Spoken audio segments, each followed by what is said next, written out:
Yesterday, Cameron Bertuzzi posted a video where he says, after 10 years of study, I can no longer take atheism seriously.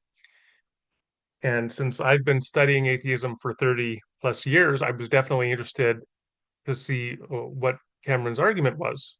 The basic claim he puts in the show notes is like this. He says, in this video, I explain why, after studying atheism for over 10 years, I can no longer treat it as a serious hypothesis about reality.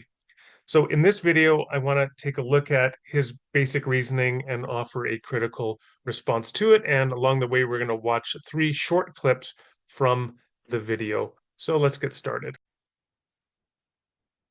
Cameron begins with some basic autobiography about how his brother became an atheist and he tried to convince him of theism, and that initiated a journey for Cameron of studying arguments for and against the existence of God. He notes that in his view, the strongest argument against the existence of God is the problem of evil. But then comes the big revelation for Cameron that even if the problem of evil is sustained against an omnipotent and all perfect and all loving God, you can always revise your understanding of God to some degree, such as by surrendering omnipotence and say God is very powerful but not omnipotent and thus cannot eliminate all evil, as, for example, Harold Kushner famously argued, and as some process theists argue, for example. He says you can always revise theism in that way so that you could still be a theist, even if the strongest argument for atheism no longer or does succeed in terms of the problem of evil. So we're going to watch now one short clip where he just kind of then draws the conclusion at 4 minutes and 12 seconds into the video. The reason why I don't take atheism seriously any longer is because even if we accept the atheist's strongest argument, it still wouldn't prove atheism. And now, There are a couple huge problems, in my view, straight out of the gate. Uh, Cameron, in his analysis, doesn't tell us how he defines taking seriously, and he also doesn't tell us what he means by proof. And as I said, those are pretty glaring lacunae or pretty glaring gaps in his analysis. So let's start with this phrase, taking seriously. What does it mean to take something seriously or not to take it seriously? Well, one way to interpret that is to say one no longer considers that a rational or possibly rational belief to hold. And I think that's how many people would use or interpret that phrase. If you say, I don't take flat earthism and anti-vax views seriously, what you'd presumably be saying in a context like that is you don't think those are rationally defensible positions. They're not rationally defensible interpretations of evidence or theories. So is that what Cameron means? Well, second interpretation of taking seriously is that not that it's necessarily irrational, but that a view is simply so far outside of what strikes you as plausible that it's, to use a William James term, it's not a live option of belief for you. For example, a person could say, I don't take panpsychism seriously. That's the philosophical view that all matter is in some way conscious. So you could say, I don't take panpsychism seriously. Not that necessarily every panpsychist is irrational or that panpsychism is an irrational position for anybody to hold, but simply that it's one that you just don't find plausible. Is that what Cameron means when he says he doesn't take atheism seriously? That it just doesn't seem plausible to him anymore, but it could be rational for others? Here's a third possibility as to what it means to take something seriously or not. It might mean, if you don't take it seriously, that you just think it's too trivial to worry about.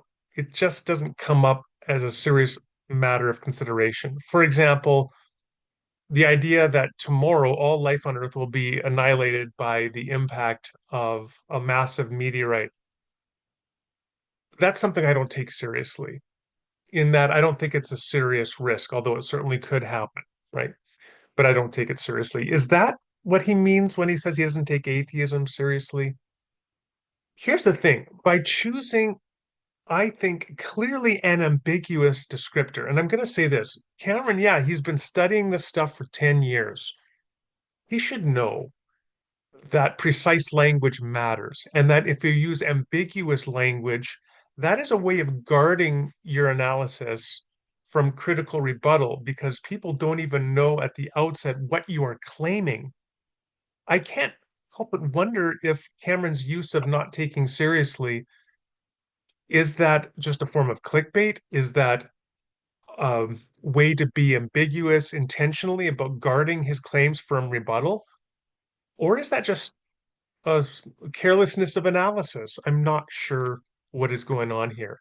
But I will say that if he had said at the outset, for example, he no longer considers atheism to be a rationally defensible position, and if that was his central thesis, then the conversation quickly could shift to a discussion as to how to define rationality and whether Cameron's claim itself was defensible based upon credible definitions of rationality. But by choosing ambiguous phrasing, don't take seriously, where it's not even clear what he's claiming, he's now really, in a sense, indemnified his claims from immediate rebuttal because we don't know what he is claiming. Similar problems when it comes to proof.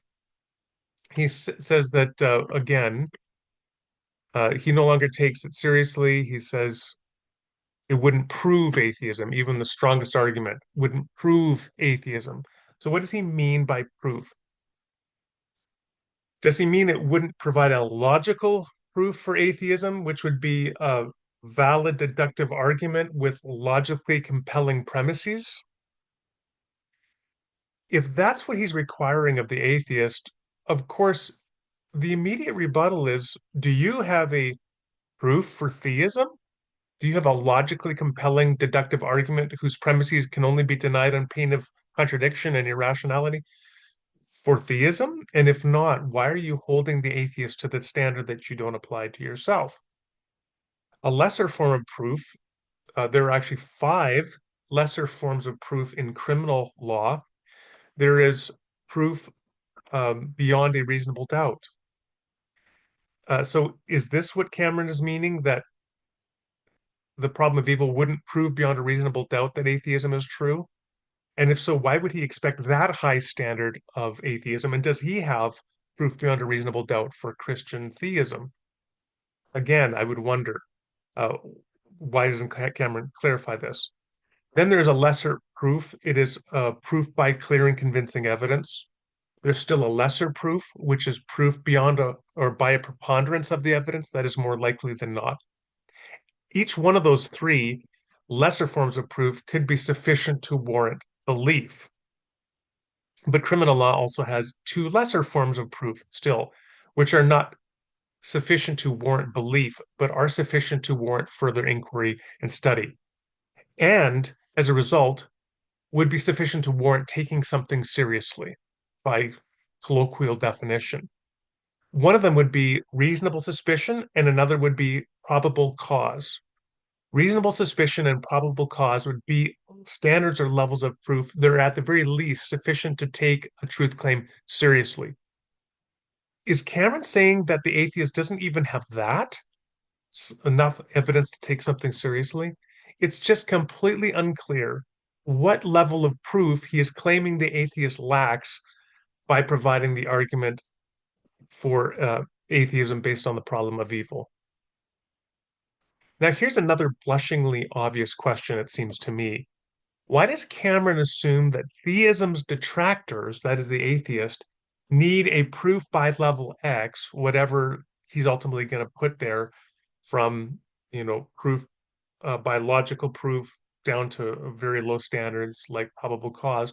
Why does he assume that theism's detractors need that to be taken seriously in the first place? Now, let's pause for a moment and shift to another context. Picture the classic debate between solipsism and realism. According to solipsism, the individual mind is the only thing that exists. So if I'm a solipsist, I believe that my mind is the only thing that exists and all external reality is created by my mind. It's an interesting, skeptical, philosophical thesis. All other minds are created by me. All other experience reality is created by my mind. Solipsism is countered by a form of realism or externalism, according to which there are other minds, there is other reality than one's own mind. The vast majority of people, as you can imagine, are realists, but there are solipsists out there. Alvin Plantinga famously tells an amusing anecdote of having met a solipsist at Wayne State University in the 1960s. That's a story for another day. But imagine that a solipsist responds to a realist like this. The reason I don't take realism seriously any longer is because even if I accept the realist's strongest argument, it still wouldn't prove realism. Exact same reasoning as Cameron here. Why does the solipsist think that realism must be proved, whatever he means by proof, to be taken seriously by the solipsist? And conversely, can the solipsist prove solipsism by that standard as well? It seems like there's a similar asymmetry here. Again, does Cameron think he has proofs for theism of the standard that the atheist lacks? If so, what are the proofs he has for theism, and what level on the spectrum from down in probable cause up to logical proof, what standard of proof does he believe he has attained? Or does he think theism and atheism are asymmetric? There's some evidence of him arguing for an asymmetry of these hypotheses in the video. But does he think that they are asymmetric such that theism doesn't require proof to be taken seriously, but atheism does require proof to be taken seriously? And if he believes that asymmetry exists, then why? Or number three, is he endorsing a pluralist position that theists and atheists each have permission not to take the other seriously because by their lights, the other has failed to produce a level of proof required to take the other seriously? If so, why didn't he say that? And that would be interesting, but it would also really evacuate or undermine a lot of the force of the video. Anyway, this leaves me with so many questions. Let's turn now to the next clip. So we're now watching from 7 minutes and 4 seconds in. I want you to notice is that the same cannot be said of arguments for God's existence. Like if we grant that the arguments go through for God's existence, then they would actually prove that at least one God is real. So the move that I'm making here by like hypothetically granting their argument is not available to the atheists. They can't hypothetically grant the arguments for theism. Instead, they just sort of have to trust that every argument for God's existence fails, even the ones they've never heard of, which is actually kind of a giant leap of faith if you think about it. So here's where Cameron's arguing for the asymmetry that I referenced earlier. He's saying that if a theist grants the strongest argument for atheism, that is the problem of evil, that would still only uh, it would still only contradict a particular definition of God. One could always retreat to another definition of God, such as God as not being perfectly loving or benevolent, or God lacking omnipotence. But the atheist, he says, can't do the same thing. They can't concede the strongest argument for God's existence because then God exists and atheism is false. And so that's the asymmetry he's arguing there. So then he says, like, again, that's why he doesn't take atheism seriously. And then he goes on and says it's a leap of faith. When he says that, that is a signal to me. It's an epistemic, again, vague, but nonetheless more obviously epistemic claim that suggests atheism is irrational. That is, it is irrational to take an atheist view of reality. Um, Again, if that is the claim, then I'd want to have a conversation about, hey, let's define rationality to see whether atheism is in fact irrational, as Cameron seems to suggest. And I would have big doubts about that. But really, I want to come now to the final clip, which kind of sums it all up. And I'm going to offer a response where we'll talk about the invisible gardener. We're now at 7 minutes, 46 seconds in. Cameron just going to give a final summary here of some thoughts. Doesn't come close to establishing atheism.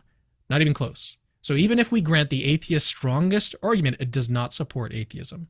The most it would do, again, hypothetically, is cause us to revise our view of God. That's it. And this is a huge reason why I no longer take atheism seriously. I should also mention that this is just one reason why I no longer take atheism seriously. If you'd like to see more reasons, check out my recent live stream with David Wood. Okay, so Cameron gives a bit of a caveat there that there are other reasons why he doesn't take atheism seriously, but this is presumably the strongest one for him because it's the one he focused on in this video. Let's go back to the words here. So again, he says at this last clip, the best argument for atheism doesn't come close to establishing atheism. Oh, that's interesting. So once he says it doesn't come close to establishing, that's, to my mind, we're getting in terms of proof to something like a logical proof or proof beyond a reasonable doubt. Let's go with that latter. So he doesn't take atheism seriously because it is not established by any argument. That is, not established beyond a reasonable doubt. But again, what argument does he have to establish theism or Christian theism beyond a reasonable doubt? If that's the standard, does he have that? And if not, should atheists take theism seriously? Or should we all just be skeptics, agnostics? Because none of us has the requisite sufficient evidence to establish the truth claim of theism or atheism. I am reminded here of the invisible gardener. So this was a parable originally told by a philosopher named John Wisdom, and then it was made famous by Antony Flew in the early 1950s. I think it was 1952 in an essay called Theology and Falsification, if memory serves. The basic story is familiar to many of us who study philosophy of religion. If you're not familiar with it, it goes roughly like this. Two men are walking in the woods. They come upon a clearing. One man says that there is a gardener who tends the clearing. The other man is skeptical, says, I don't believe there is any gardener. So they agree to wait and see if there is a gardener. And they wait a long time and no gardener appears. So the second man feels vindicated that there is, in fact, no gardener. But the first man says, well, the gardener is invisible. So he's now adjusted his hypothesis to account for the evidence against it, and he thereby can retain belief in the gardener. So the second fellow says, okay, an invisible gardener, is it? Let's test that. And so he proposes that they put a fence around the garden, around the clearing, to see if um, to keep any gardener out. And sure enough, there's no evidence of a gardener after the fence is put up. So the first fellow says, well, actually, the gardener can pass through fences. It quickly becomes clear to the second individual that this hypothesis of a gardener can be endlessly adapted for whatever counter evidence might be proffered against it. And thus, it is not so much that he can falsify the hypothesis, rather, it has become unfalsifiable and it's to him no longer interesting. Now, the lesson that Antony Flew wanted to draw in the mid 20th century, still coming out of a hangover of logical positivism, was that if a hypothesis cannot be falsified, then it's not to be taken seriously. So, ironically, if Antony Flew were to watch Cameron's video, he would not find that to be a vindication of theism, but rather an indicative of a core weakness of theism, which is that you can endlessly adapt it for whatever counter evidence might be proffered against it. So, do we have a standoff here between those who are critical of the invisible gardener and those who, like Cameron, seem to have embraced the virtues of the invisible gardener? I think it's actually a little different than that. Let's shift from talking about theism and atheism to theism and naturalism. So if we say that theism entails, well, actually, let's oppose naturalism and theistic supernaturalism. So naturalism says that initially all that exists is natural. The theist says no, or the supernaturalist says no, there's a non-natural dimension of reality, something that transcends or goes beyond the natural. Now, the thing is, that the theist can, so as the naturalist develops their hypothesis, they might then give it more meat by saying, okay, everything that exists is material. And that might mean, for example, it's subject to the law of gravity. The non-naturalist or the supernaturalist might say, well, is gravity subject to the law of gravity? Or they might say, well, what about consciousness or something else? And they might begin to give counterexamples to whatever the materialist definition of naturalism is, which leads the naturalist, perhaps, if they find those arguments to be of sufficient worth or seriousness, they might be compelled to abandon that definition of naturalism and come up with another one. For example, they might say naturalism is the view that all that exists is either material or somehow supervenes on the material. So it is irreducible to material. There are material dimensions that are irreducible to the material, but they're nonetheless dependent on the material. And perhaps that's a new theory. But then the supernaturalist might give arguments against a supervenience non-natural or naturalist view, in which case the naturalist may come up with yet another revision of naturalism. And they may say, well, ultimately, my claim, for example, is that ultimately all that exists is that which is described by a hypothetically completed natural science. And we just at this point in history, where our science is still very primitive, we just don't have the kind of naturalistic explanations for some aspects of reality that will ultimately be vindicated as true. And so that's now what I'm going to define naturalism as. It quickly turns out that naturalism has its own invisible gardener because you can also endlessly adapt naturalistic interpretations of reality to ever new counter evidence, revising the hypothesis. Whether it's theism or Christian theism or whether it's naturalism, you can always adapt hypotheses and theories. And in that sense, they're kind of like a car. You can keep a car on the road in perpetuity if you're sufficiently committed to keeping it on the road. If you always are going to pour more money into it to fix whatever is broken on it, then you could drive that car in perpetuity. It may ultimately require you to place the engine, the transmission, uh, the aspects of the portions of the suspension, and so on. But you can keep that car on the road in perpetuity. And it's the same with theism, hence Invisible Gardener, but it's also the same with naturalism, which then I'm back to why are we even talking about taking things not seriously anymore when atheistic naturalism and theism have the same property of being endlessly adaptable, just so long as you're committed to maintaining that theory and adapting it to whatever counter evidence may arise. This brings me finally to what I just think is the fundamental weakness of Cameron's video. Uh, yes, there are all these gaps in his definition for things like truth or things like taking seriously. But ultimately, then the outcome of the video, in my mind, for the average viewer, is that they're going to sit down, especially the average Christian fan of capturing Christianity, they're going to sit down, watch an 8-minute video, and I think many of them will come away vindicated that they don't have to expend a lot of intellectual energy into considering the arguments of atheistic critics of Christian theism because Cameron's given them reason to think it's not a serious position. And I think that's unfortunate. I don't think that that actually furthers what presumably is the goal of capturing Christianity, I would assume, which is to have critical, deep, charitable thinking across deep intellectual divides like that between Christianity and atheism. And all of this, at the end of it, may lead the critic of the video wondering if they should take capturing Christianity seriously.